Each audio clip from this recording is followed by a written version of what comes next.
tecnologia está acelerando de uma forma gigantesca para poder permitir isso. Então, na hora que você embarca a inteligência artificial, Web3, na hora que você embarca outras coisas que estão batendo na porta, até a computação quântica, você vai ver que a produtividade pode ser substituída por muitos processos que são feitos de forma automática e digital.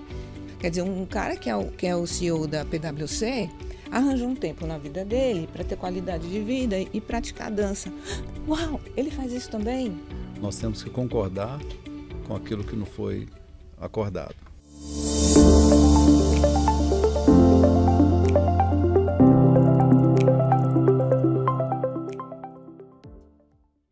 Olá, como vocês estão? Sou Washington Botelho, CEO Latam da JLL Work Dynamics e também líder do comitê de CEOs do WTC Business Club. E este é o podcast Conexão C-Level, o espaço em que os principais executivos do Brasil conversam sobre os temas que vão nortear o mercado corporativo do futuro. Quero começar dando boas-vindas a você que está conosco para acompanhar a estreia do podcast Conexão C-Level, seja no YouTube ou nas plataformas de áudio. Durante os próximos meses, você vai encontrar aqui uma conversa leve e de qualidade com importantes lideranças brasileiras e com especialistas que vão nos ajudar a entender as mudanças pelas quais o mercado corporativo tem passado e como podemos nos preparar para o que vem pela frente. Conexão C-Level é uma parceria da JLL, do WTC Business Club, com o apoio da ESPM. Para começar, nosso tema é Trabalho Híbrido, a era da flexibilidade. Como você deve ter sentido na pele, a pandemia mudou nossa relação com o trabalho. Agora, empresas e colaboradores buscam o ponto de equilíbrio entre o remoto e o presencial. Mas quais serão os fatores que influenciam diretamente essa equação? Gosto sempre de lembrar que não existe somente um modelo, uma resposta para essas perguntas. Por isso tenho ao meu lado dois convidados que vão nos ajudar a aprofundar o entendimento sobre a era da flexibilidade. Primeiro quero dar boas-vindas ao meu caro amigo, meu grande amigo Marco Castro, CEO da PwC. Como é que vai, Marco? Tudo bem, Washington. Tudo bem. Uma honra e uma satisfação estar aqui com vocês, especialmente na estreia do podcast. Muito obrigado. Quem também está aqui comigo é Adriana Gomes, professora, Master in Science e coordenadora nacional de carreira e mercado da ESPM. Seja bem-vinda. Muito obrigada. Prazer estar aqui também com o Marco, com você, Washington, para dar esse kick-off nesse primeiro Conexão C-Level. Prazer estar aqui com vocês. Marco, eu vou começar com você. Eu costumo dizer que o mundo é híbrido, as pessoas são híbridas. Então o modelo de trabalho também precisa ser flexível. Para a gente começar, eu gostaria que você contasse o seu caso. Eu tive o privilégio de estar na PwC com você. Fantástico o seu escritório, a transformação que você fez. Mas a pergunta é, vocês já tinham pensado nessa possibilidade anteriormente? Foi uma evolução natural? E como é que você imprime, talvez o grande desafio, a cultura organizacional num mundo que mudou completamente essas relações? Washington, de fato, obrigado pelos comentários em relação ao escritório. De fato, a gente tem orgulho do que a gente conseguiu fazer, porque ele acabou tangibilizando toda a mudança e as transições e evolução cultural que a gente fez. A gente já tinha no passado um modelo de flexibilidade, a gente chamava até de flex time, e a ideia era que cada profissional poderia, ao longo de um determinado período, organizar com suas lideranças como é que ele faria para poder aproveitar um tempo que, ou porque estava na faculdade, ou porque ele tinha algum compromisso, ou estava fazendo qualquer outra coisa, um treinamento, um tratamento. O que a gente percebia na época é que não existia ainda instalada a profunda aceitação disso. As pessoas desconfiavam, as pessoas não tinham ainda entendido qual o benefício que poderia ser extraído disso, e tinha aquela desconfiança do que o cara ia fazer com o tempo dele quando ele não estivesse perto de você, junto da equipe, debaixo dos seus olhos. E é interessante porque o nosso modelo de trabalho, a gente trabalha com prestação de serviços, então a gente tem razoavelmente uma flexibilidade porque as pessoas estão em ambientes diferentes de tempos em tempos. Mas estava sempre junto, todo mundo indo para aquele endereço, para aquele local, para o período de trabalho dele. A gente fez com todo esse evento da pandemia de Covid, a gente tentou ir ao extremo disso. Claro, todos nós passamos por esse extremo, ficamos em casa mais de um ano, e o que a gente fez foi tirar proveito disso. A gente tentou redesenhar as nossas ocupações, os nossos espaços, para que as pessoas pudessem usar os nossos escritórios no Brasil como local de colaboração, de celebração, de encontro, de criação. E não um local em que você vai, senta numa mesa e vai revisar um relatório, vai estudar um tema, vai preparar alguma coisa. E a gente tentou aos poucos ir mostrando para as pessoas, quando a gente estava retornando aos escritórios após a Covid, as vantagens que ela poderia ter se ela conseguisse adaptar essa flexibilidade, mantendo os compromissos de entrega que a gente tem. Porque é basicamente assim que a gente trabalha no nosso negócio. Eu diria que para as equipes foi razoavelmente fácil fazer essa transição. Para o pessoal de apoio, o pessoal administrativo, a gente sentiu uma maior dificuldade, que era aquela pessoa que todo dia saía de manhã, ia para o mesmo endereço e voltava no fim do dia, já tinha uma rotina de almoço, tinha os restaurantes kit, não tinha talvez até uma estrutura preparada em casa, então a gente teve que investir muito na parte pedagógica disso, de mostrar para as pessoas quais os benefícios que elas poderiam ter, mas também ajudá-los a entender o que eles poderiam fazer, a necessidade, suprir determinadas necessidades, então temas de banda larga, temas de acesso à tecnologia, então a gente foi investindo nisso. Eu diria que hoje isso tem funcionado bem. Eu acho que a gente está no início de uma nova era, e acho que a gente fala inclusive da era da flexibilidade aqui. A gente está no início de fato de uma nova era, acho que tem muito aprendizado em cima disso e tem muita adaptação que a gente precisa continuar fazendo. Mas essa é a minha primeira passada sobre o tema, eu acho. É interessante essa questão da adaptação, porque a gente percebe uma mudança na lógica, no modelo de comando e controle, para um modelo diferente, em que a responsabilidade, a confiança passam a ter um papel muito mais relevante. Professora Adriana, eu sei que você tem muitos chapéus. Um deles cuida da graduação, cuida da pós-graduação e, sobretudo, tem um trabalho muito importante que é aproximar os jovens das organizações, né? E ajudá-los em começarem as suas carreiras. Qual é a perspectiva desse grupo de pessoas com relação ao trabalho híbrido? O que você poderia compartilhar conosco sobre a visão deles, sobre essa nova relação com o trabalho? Olha, eu concordo com o Marco que a gente ainda está num processo de adaptação e os jovens, eles têm uma facilidade de adaptação muito mais rápida porque eles já nasceram no digital, né? E eu percebo que a grande maioria dos jovens, eles aprenderam muito rapidamente, né? Porque acho que um dos ganhos do novo tempo, dessa nova era, tal, é a gente desaprender, né? Então a gente tem que desaprender algumas coisas. É quando a gente fosse limpar o drive para caber coisas novas, né? E eles aprenderam muito rápido que, o híbrido é legal, dá muito certo. Por quê? Porque eles valorizam muito o estilo de vida. E o trabalho híbrido, ele permite e favorece que as pessoas tenham uma flexibilidade maior para as suas questões familiares, para as questões pessoais e tal. Então, muitos jovens não querem trabalhar presencial. Então, até uma vez falaram assim, gente, a gente está com um projeto muito legal, a empresa contratando, tal. A primeira pergunta que um dos estudantes fez para mim assim, é presencial? Eu falei, é. Ele falou assim, nem quero. Nem quero.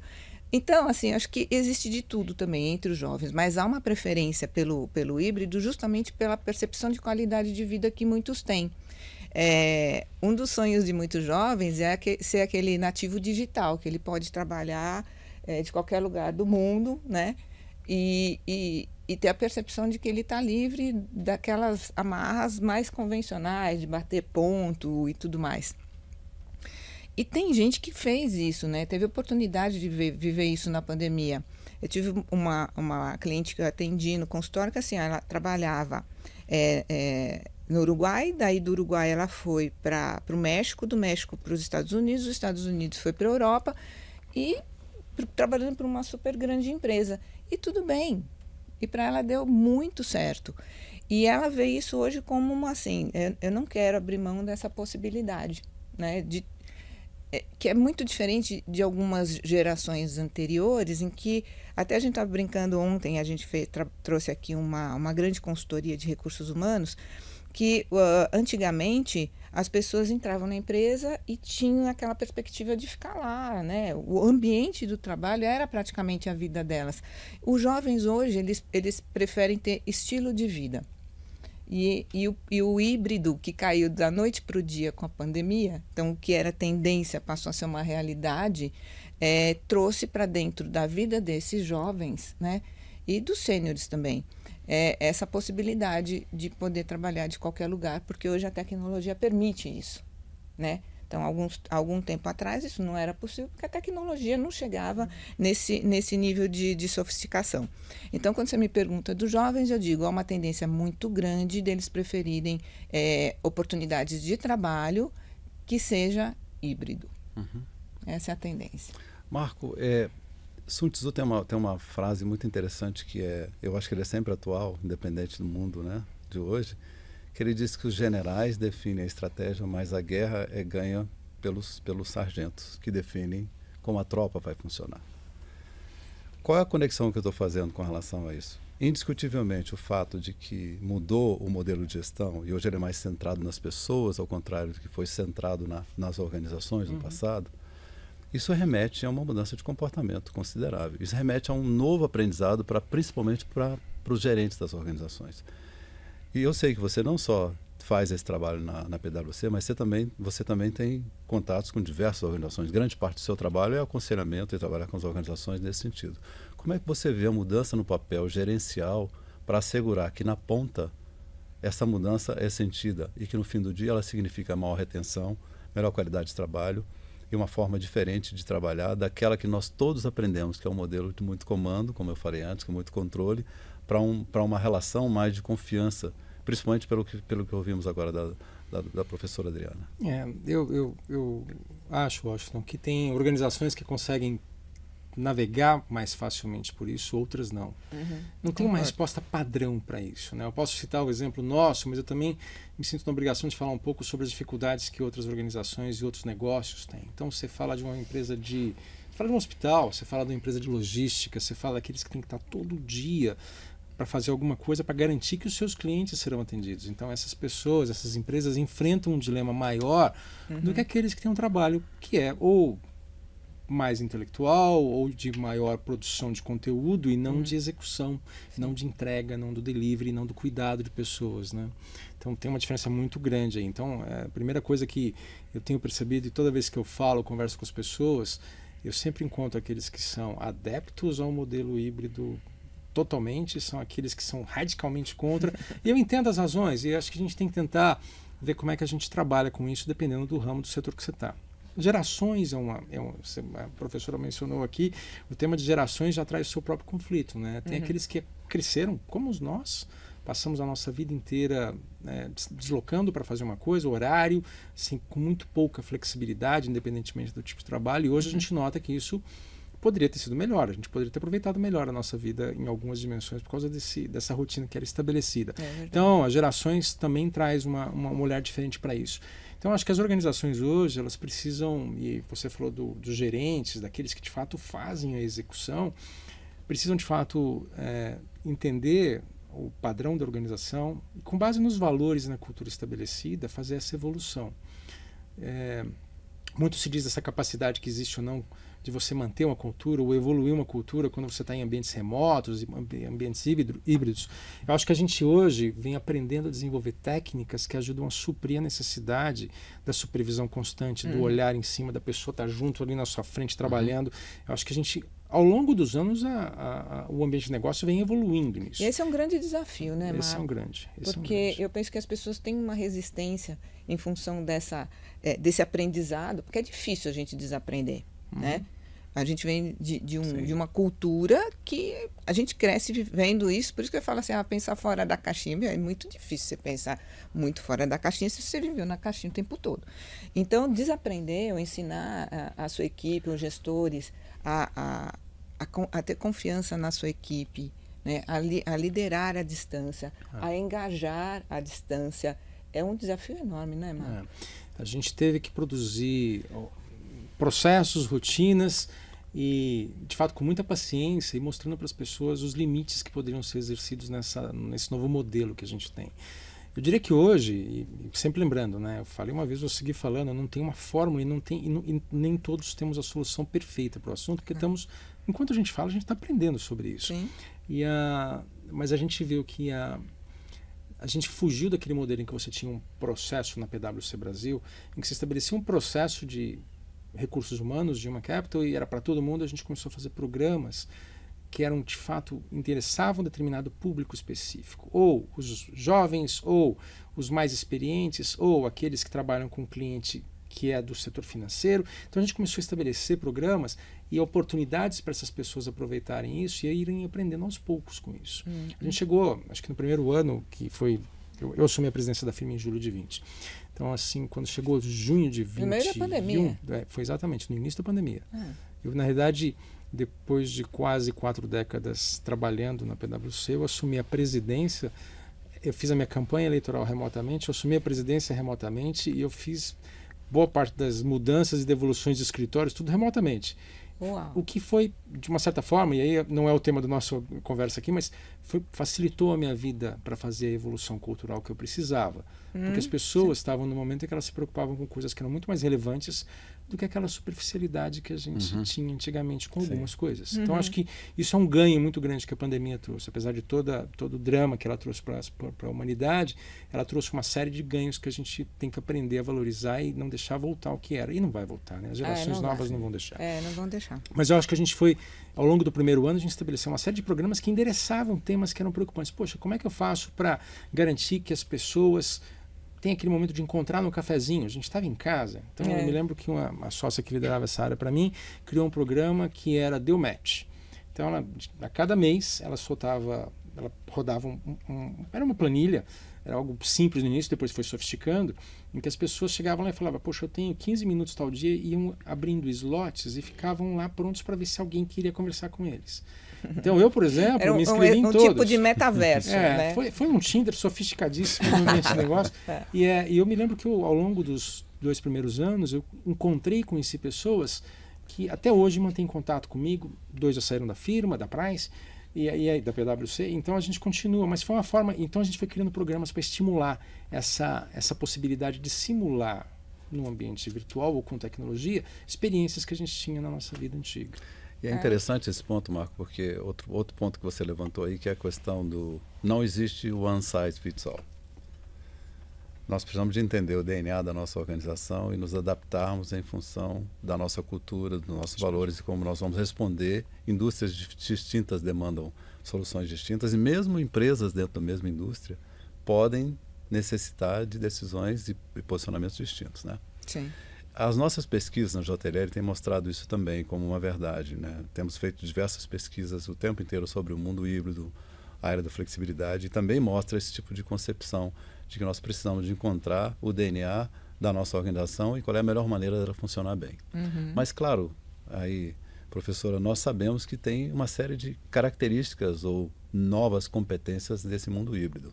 É fantástico você ter mais qualidade de vida, mas existem outras variáveis que compõem esse contexto nas nossas relações. Habilidades têm que ser desenvolvidas, Sim.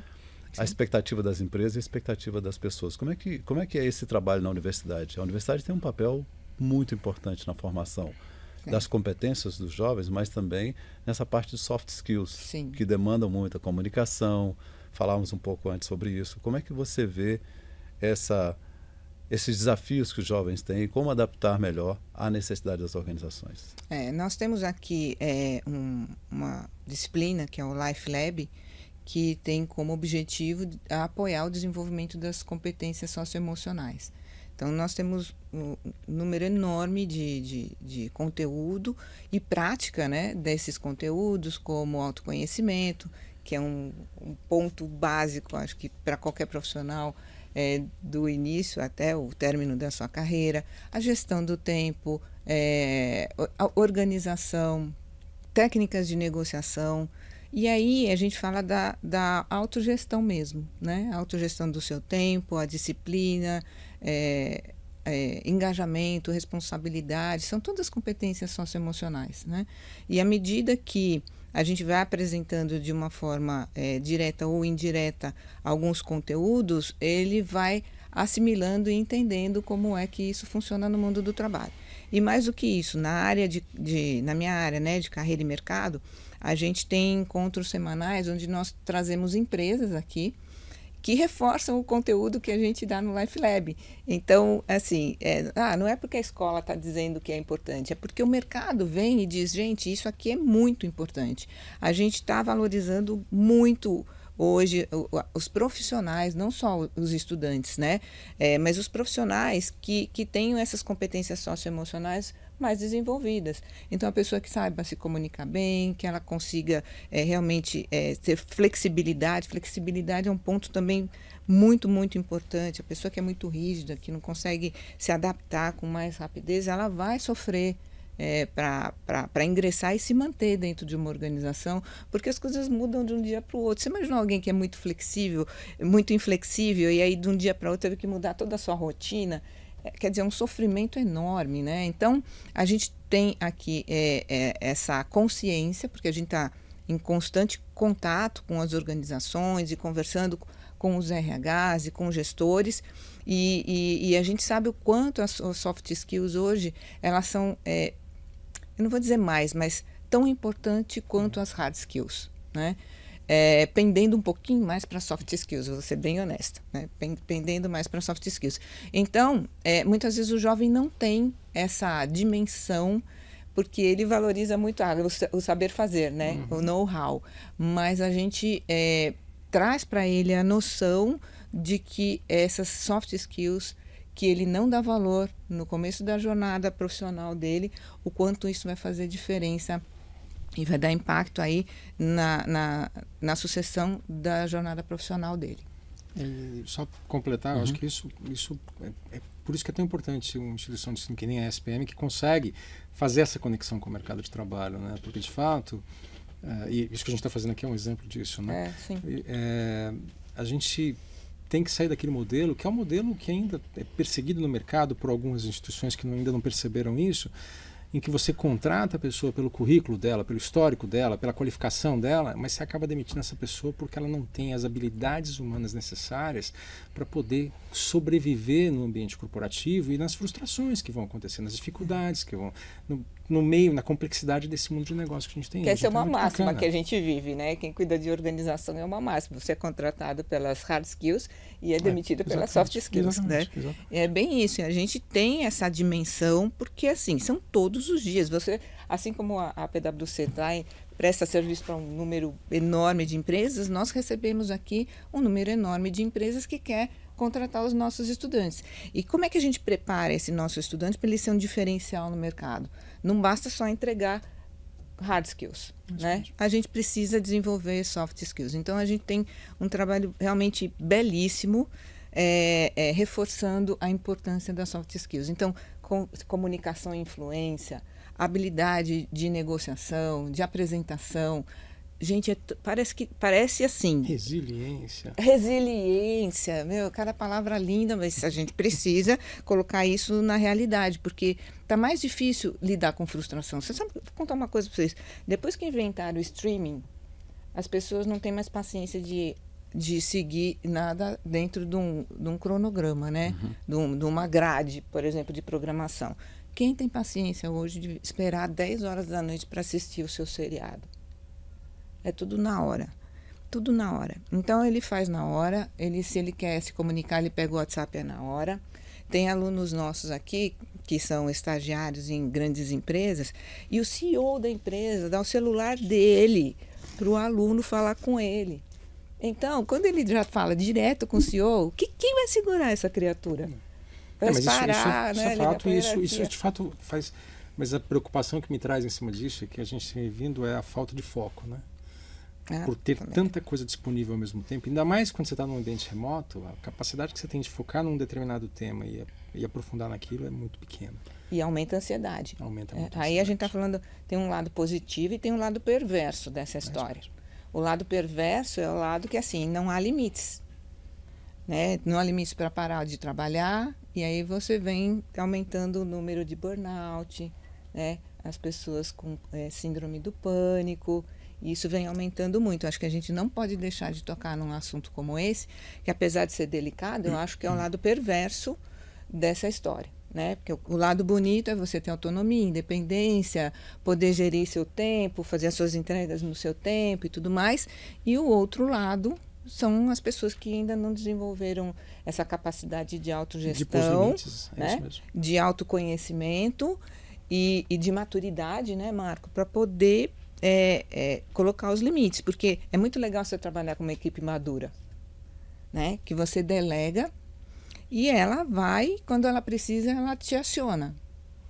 Agora, quando você está com uma equipe que é jovem, que é imatura ainda, então, além da questão da diferença de idade, do tipo de negócio, você ainda tem essa questão do autoconhecimento, da inteligência emocional. Então, não é uma história que tem dois lados só. Eu acho que ela tem várias facetas e que a gente ainda está aprendendo a lidar com toda essa nova era, né? É nova era.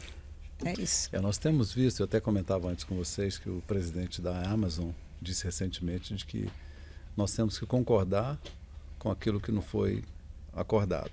Ou seja, ele quer que as pessoas trabalhem pelo menos 3 dias do escritório. Ao mesmo tempo, a maioria das pessoas que entram no mercado agora, os mais jovens, são pessoas da área de tecnologia. Adoram tecnologia e são digitais nativos. E as empresas, nós vimos o Elon Musk falar sobre isso, Meta falar sobre isso, Microsoft falar sobre isso, e agora, ontem, a entrevista do Financial Times, do presidente da Amazon, falando também de que ele quer que as pessoas voltem e estejam 3 dias, pelo menos, no escritório. Há uma preocupação grande no aspecto cultural. É uma empresa que cresce absurdamente o tempo todo, ele necessita de que haja mais colaboração e mais interação das pessoas, então é uma decisão um tanto quanto imperativa. Quer dizer, nós estamos vendo, né, pilares dos mais, né, pendular de A a Z com uma velocidade enorme. Como é que vocês veem essa tomada de decisão de alguns líderes e nomes como Amazon, como Microsoft, como Tesla, nomes de organizações grandes tomando uma decisão mais imperativa num momento de profunda transformação que a gente está vivendo? Então, eu acho que vai de novo na mesma direção que eu comentei, né? É difícil você estabelecer um padrão adequado para cada uma delas. E o que você está falando, inclusive, é uma decisão global. Então, além de tudo que eu falei aqui antes das diferenças que tem de negócios, de gerações, você ainda tem as questões culturais de cada território, de cada país. Eu acho que a gente não vai ter uma resposta precisa para isso ou caminho único para isso. Acho que uma das coisas que a pandemia nos ensinou foi que a gente tinha resposta para tudo, mas é melhor ter perguntas para tudo. A gente tem muitas certezas e acho que a gente tem aprendido com tudo isso. Eu acho que é inegável. Há um romantismo muito bonito com essa geração que está chegando, que são nativos digitais e que querem ser nômades digitais, querem trabalhar em qualquer... Isso é muito bonito, é muito romântico, mas precisa de experiência, precisa de formação, precisa de acompanhamento, precisa de coach. A gente sabe o quão importante é você ter alguém do lado que já passou pelas experiências, te ensinando, te mostrando o caminho. E eu acho que a gente tem que aprender a dosar essas coisas. Eu acho que é necessário, sim. Eu não consigo imaginar um mundo em que, na imensa maioria das atividades que eu conheço e convivo, em que você será permanentemente remoto ou flexível. Você tem que ter uma parte de interação com pessoas, você tem que ter um momento de aconselhamento, você tem que ter um momento de troca, você tem que ter um momento de criação conjunta. Eu não sei qual é o equilíbrio para isso. Eu sei que a gente tem feito experiências, estamos tentando o caminho. A gente vê que há pessoas que têm uma facilidade maior de se adaptar com isso, independentemente de ter a logística em casa ou de ter os recursos necessários. Tem uma questão da pessoa não ter esse jeito, não conseguir se distanciar. Eu tenho amigos que eles querem estar junto o tempo todo conversando, eu tenho outros, pessoas que trabalham comigo, que falam, não, deixa que eu cuido disso, semana que vem eu te vejo. Então, a gente tem que aprender a fazer essa customização para cada um desses casos. O que torna a vida do gestor nada fácil.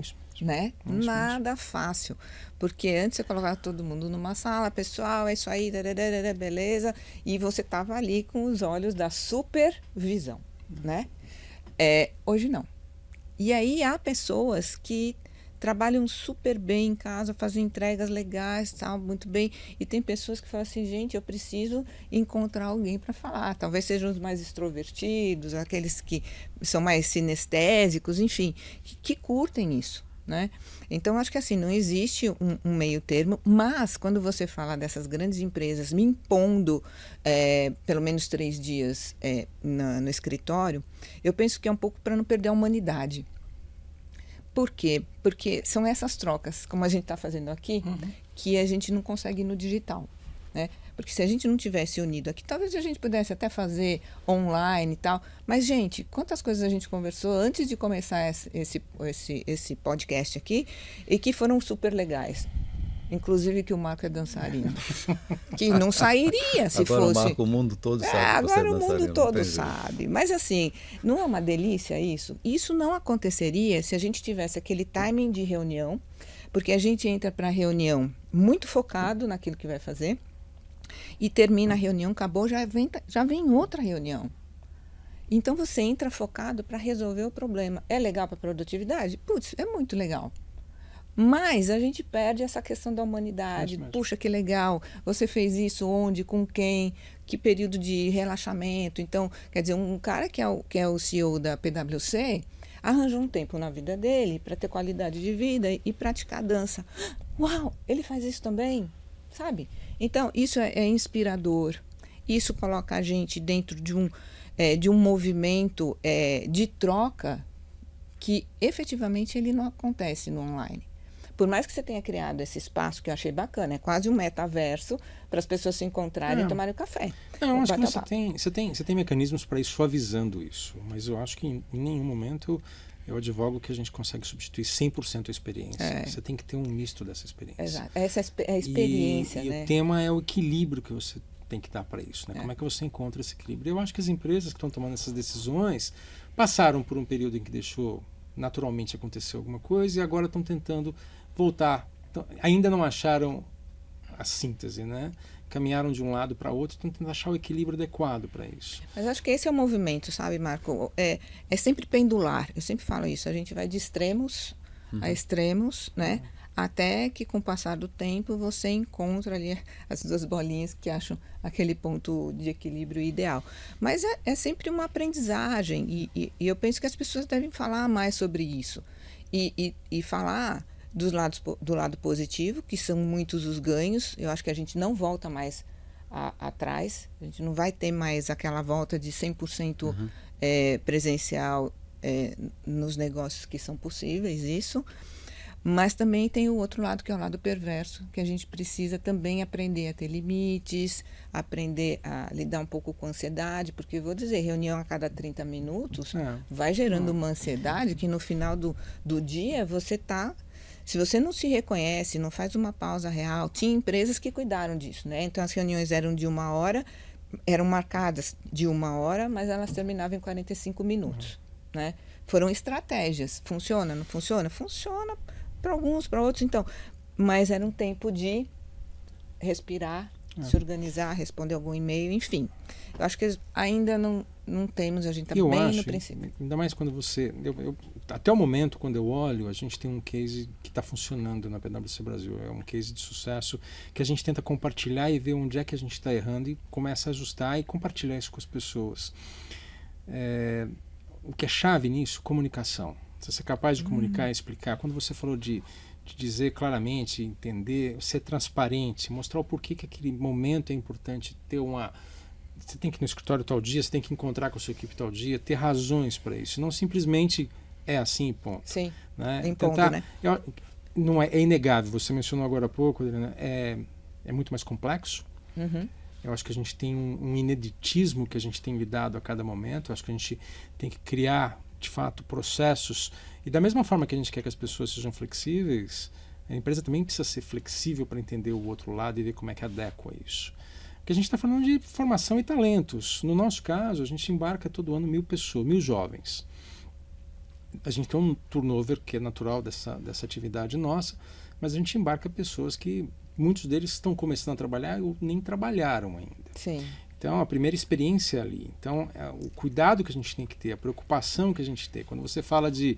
A gente ensinou as pessoas que, olha... nenhuma reunião mais tem que durar 1 hora.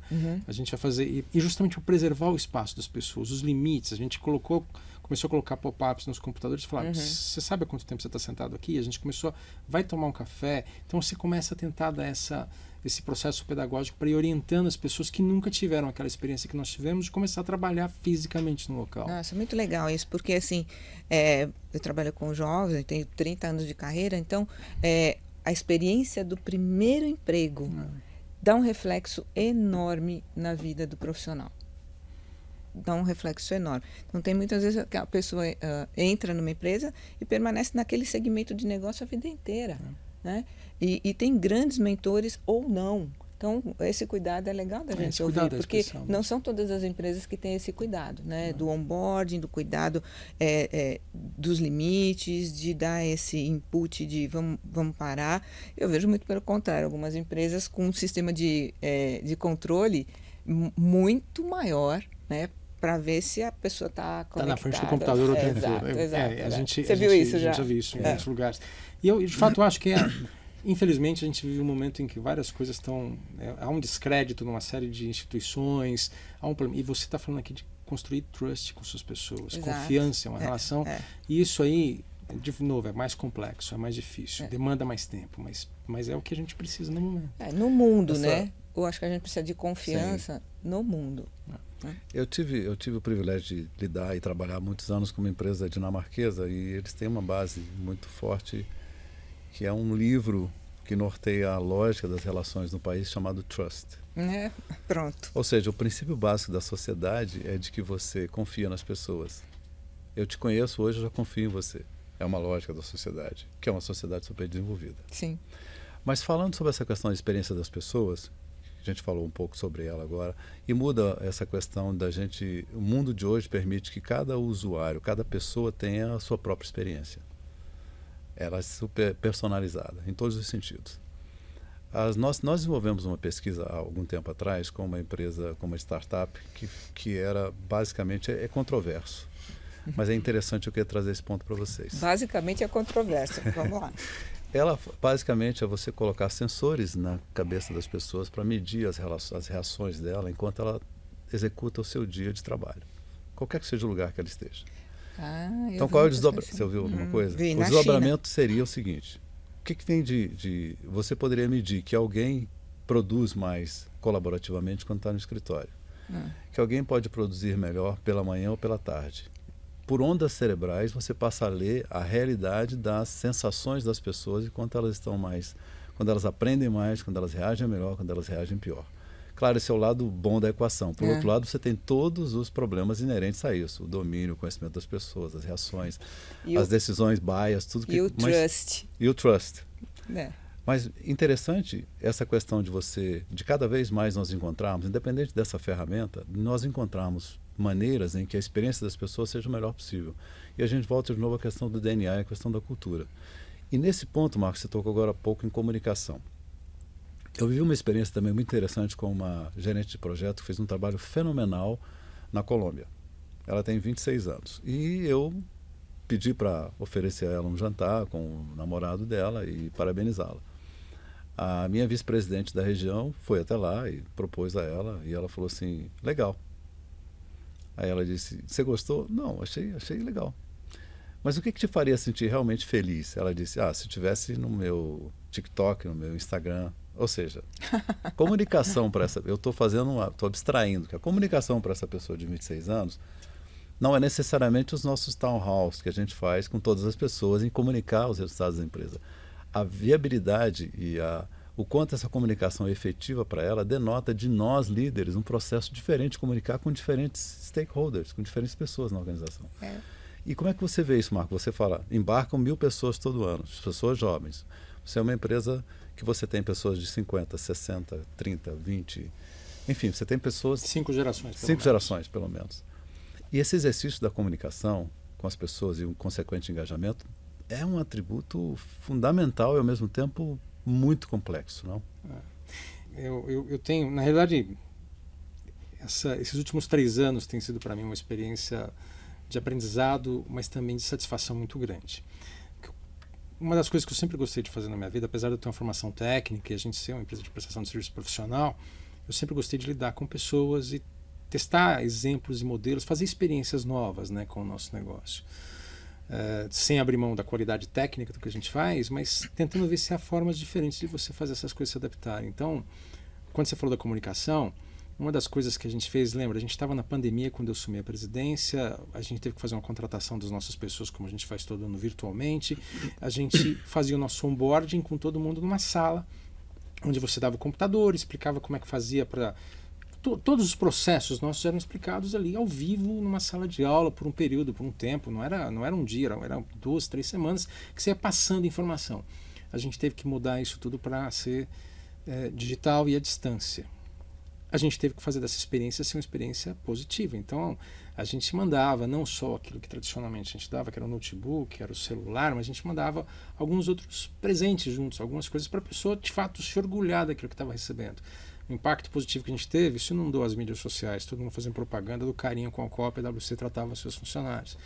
E a gente foi tentando experiências assim, usando canais de comunicação, porque essa comunicação que eles faziam já contaminava quem queria trabalhar ou quem a gente ia contratar no ano seguinte. Já era employer brand. E aí a gente começou, a gente sempre teve no passado, a gente visitava faculdades, a gente fazia anúncios, a gente usava outras empresas que nos apoiavam no processo de recrutamento. A gente fez uma experiência muito bacana que se mostrou muito positiva e funciona até hoje.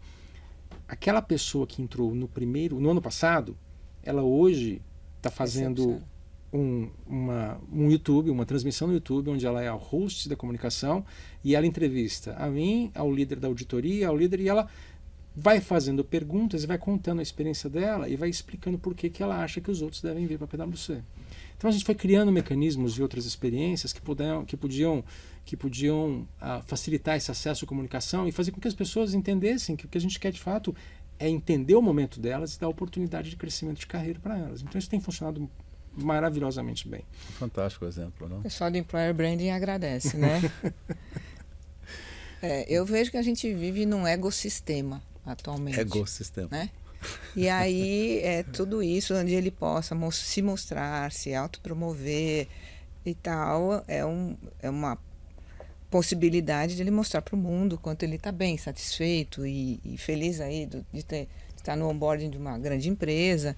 Então, eu penso que as empresas também perceberam isso, né? Que fazendo essa recepção e tudo mais, é uma forma do próprio colaborador, né? Ser um multiplicador das políticas da empresa. Então, se ele está satisfeito, e é isso que a gente vê na mídia social, né? Poucas são as pessoas que postam situações dramáticas, ruins, desagradáveis. A mídia social é para isso. Gente, estou empregada num lugar legal, olha que bacana, e ele já vai trabalhando aí para a própria empresa baseado nesse ecossistema que as pessoas vivem hoje, né? Tudo tem que ser mostrado. Então, o que ela ficaria feliz? O jantar ela dispensaria. Seria legal se fizesse um filminho no TikTok, né? E a nossa estratégia foi caminhar para todas essas mídias sociais. Né? Então, a gente tem vídeos e produções que a gente faz para todas elas, inclusive TikTok. Então, já estamos no 3º ano fazendo isso. Então, abriu as portas com esse pessoal de uma forma mais fácil também. Uhum. Eu acho que essa experiência das pessoas falarem sobre a sua experiência multiplica com uma força enorme. Nessa era da comunicação, em que os canais são todos abertos e você fica viral com uma velocidade extrema, é fundamental. É interessante nós falarmos da propaganda boca a boca numa era num mundo tão digital, né? Que é de certa forma o que você está fazendo lá. Exatamente. Bom, a gente infelizmente está chegando próximo do fim, né, desse nosso excelente papo até agora, e eu queria só colocar mais um ponto, que algumas empresas, principalmente as europeias, começam a falar dos 4 dias, as pessoas trabalharem 4 dias. Algumas experiências já aqui no Brasil, outros mercados também. Como é que vocês veem essa tendência de as pessoas trabalharem apenas 4 dias por semana? Eu penso que é uma possibilidade real mesmo, né? Uma vez que aí já não tem o home office, né? Se são 4 dias ou é o home office. Aí é uma coisa que vai ter que chegar no equilíbrio, porque 4 dias e o home office já não são 4 dias, né? Então, há experiências que estão acontecendo, acho que, se eu não me engano, nos Emirados Árabes isso já acontece, na Europa algumas empresas também. Eu penso que, mais uma vez, aí eu vou copiar a resposta do Marcos. Cada empresa tem uma realidade, uma cultura, a maturidade do seu time. Mas eu penso que isso pode ser alguma coisa viável. Eu não digo que seja uma moda, eu acho que algumas empresas vão poder se adaptar a isso. E vai ser como antes da pandemia, aquelas empresas que tinham home office, né? Que muita gente queria trabalhar porque tinha home office. E a empresa que colocar 4 dias pode ser também bastante atraente. O que não se diz é que o resultado tem que ser entregue nesse mesmo período, né? Então, talvez aquele tempo que fosse um pouco mais ocioso, quando você vai cumprir uma jornada de trabalho, ele tem que ser mais assertivo. A gente sabe que em termos de produtividade, Marco, me corrija se eu estiver errada, mas o Brasil fica muito atrás dos Estados Unidos, por exemplo. Então, a gente precisaria ter aí um índice de produtividade maior para poder adequar as indústrias que adotarem esse modelo. Precisa ter uma produtividade maior, né, para poder dar conta do recado, porque eu não imagino que alguém vai falar assim, não, vamos fazer 4 dias e a gente fica feliz se a produtividade diminuir, se o faturamento diminuir, se a gente entregar menos, né? Então, você sabe que eu acho também que isso... Eu acho que a gente vai caminhar, eu acho que é uma tendência, eu acho que esse 4 dias é uma tendência, mas de uma forma mais ampliada do que simplesmente 4 dias por semana. O que eu acho é que as empresas vão caminhar para ter modelos flexíveis de contratos de trabalho, dependendo da geração, do público, da atividade. Então, você vai ter uma pessoa, por exemplo, e a gente já viu isso acontecer, mas eu acho que isso vai ganhar mais espaço, porque isso casa com tudo que a gente está vendo hoje em dia, né? Maior qualidade de vida, mais flexibilidade, a tecnologia está acelerando de uma forma gigantesca para poder permitir isso. Então, na hora que você embarca a inteligência artificial, Web3, na hora que você embarca outras coisas que estão batendo na porta, até a computação quântica, você vai ver que a produtividade pode ser substituída por muitos processos que serão feitos de forma automática e digital. Mas eu acho que aí a gente vai ter pessoas, eu não imagino que todas as empresas vão caminhar por a menos que tenha um caminho de uma legislação, alguma coisa nesse sentido, mas eu imagino que o caminho inicial para isso será pessoas que terão contratos de trabalho de 4 dias por semana, outros terão trabalho de meio períodos, outros terão contratos de 6 horas, que é algo que é um pouco difícil da gente imaginar no Brasil, porque a gente sabe da rigidez das nossas leis. Exato. Mas eu acho que isso vai acontecer em algum momento rápido. Eu acho que desde que eu assumi, eu tenho pensado lá, a gente não faz um plano estratégico para 5, 10 anos. A gente tem uma clareza de onde a gente quer chegar e uma flexibilidade muito grande na execução para você ir fazendo os desvios necessários para chegar lá. E eu acho que isso vai acontecer com essa tendência também. Bom, eu queria pedir a vocês agora algumas considerações finais ou algo que vocês queiram deixar para as pessoas que nos ouvem, que você entende que é uma mensagem importante sobre a era da flexibilidade. Marcos, segue aí. Vai. Então, eu acho que a gente está vendo um ponto de inflexão muito grande em tudo que a gente conheceu até agora, especialmente no tema que a gente está falando, que é o ambiente de trabalho, que é o modelo de escritórios, tudo isso acho que tem está sendo questionado e a gente não sabe ainda onde vai parar. E a impressão que eu tenho é que isso vai continuar evoluindo por muito tempo de forma constante, em alguns momentos com acelerações. A gente viu uma pandemia, não será a última, a gente vai viver outras que vai nos obrigar a ter decisões diferentes ao longo do tempo, no futuro. A tecnologia vai flexibilizar e permitir que a gente possa fazer muito mais do que a gente imagina hoje. Eu acho que o foco que a gente tem que ter como gestores e pensando nas pessoas que trabalham com a gente, com as novas gerações, é a gente olhar sempre e ver o que a gente precisa fazer para conseguir ampliar, olhar as nossas pessoas como se fossem nossos clientes, né? Como é que a gente melhora a experiência das nossas pessoas, porque é uma forma bastante bacana de se construir esse trust que a gente falou aqui.